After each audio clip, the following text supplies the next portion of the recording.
પ્રસ્તુત છે અત્યારના મુખ્ય સમાચાર। વિપક્ષના હોબાળાને કારણે લોકસભાની કાર્યવાહી બપોરે 2 વાગ્યા સુધી અને રાજ્યસભાની કાર્યવાહી બપોરે 12 વાગ્યા સુધી સ્થગિત। ભારતીય શેરબજારમાં સેન્સેક્સમાં 200થી વધુ પોઈન્ટનો વધારો અને નિફ્ટીમાં સામાન્ય વધઘટ।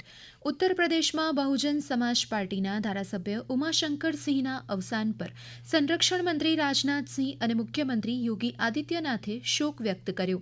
વિદેશ મંત્રી ડોક્ટર એસ જયશંકરે પૂર્વ વિદેશ મંત્રી સુષ્મા સ્વરાજને તેમની પુણ્યતિથિ પર શ્રદ્ધાંજલિ અર્પણ કરી। કેન્દ્રીય મંત્રી જી કિશન રેડ્ડીએ તેલંગાણામાં ખાદ્ય પદાર્થમાં થતી ભેળસેળ અંગે ચિંતા વ્યક્ત કરી તેલંગાણા સરકારને ત્વરિત અને સખત કાર્યવાહી કરવા અપીલ કરી। આસામમાં પૂરને કારણે 1,60,000થી વધુ વસ્તી પ્રભાવિત, વધુ 5 મૃતદેહ મળ્યા। ઉત્તરાખંડમાં ભારે વરસાદથી જનજીવન ખોરવાયું। હવામાન વિભાગે લોકોને બિનજરૂરી મુસાફરી ટાળવા અને નદી નાળાથી દૂર રહેવા માટે અપીલ કરી। દિલ્હીમાં સવારથી જ વરસાદી માહોલ, નાગરિકોને ગરમીમાંથી રાહત મળી। રાજ્યમાં આજે સવારે 6 વાગ્યાથી અત્યાર સુધીમાં 20 તાલુકામાં સામાન્ય વરસાદ, સૌથી વધુ વલસાડના ધરમપુરમાં વરસાદ વરસ્યો। અમરનાથ યાત્રા આજથી ફરી શરૂ થઈ।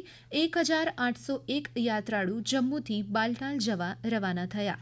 સર્બિયામાં અનેક સ્થળોએ લાગેલી જંગલની આગને કાબૂમાં લેવા માટે તંત્ર દોડધામ કરી રહ્યું છે। રાજકોટ અને સુરતમાં મહાનગરપાલિકાના ફૂડ વિભાગના એનાલોગ બનાવતી ફેક્ટરી પર દરોડા।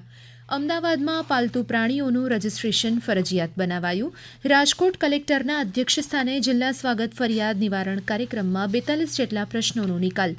અમેરિકામાં ઉત્તર કેરોલિનાના કાસવેલ કાઉન્ટીમાં એક ઘરમાં થયેલ ગોળીબારમાં અનેક લોકોના મોત અને જુનિયર મેન્સ નેશનલ હોકીની સેમીફાઇનલમાં ઓડિશા પંજાબ સામે જ્યારે ઝારખંડ મધ્યપ્રદેશ સામે રમશે। આ સાથે જ અત્યારના મુખ્ય સમાચાર પૂરા થયા। હવે પછી આપ બપોરે 1:20 રાષ્ટ્રીય સમાચાર સાંભળી શકશો।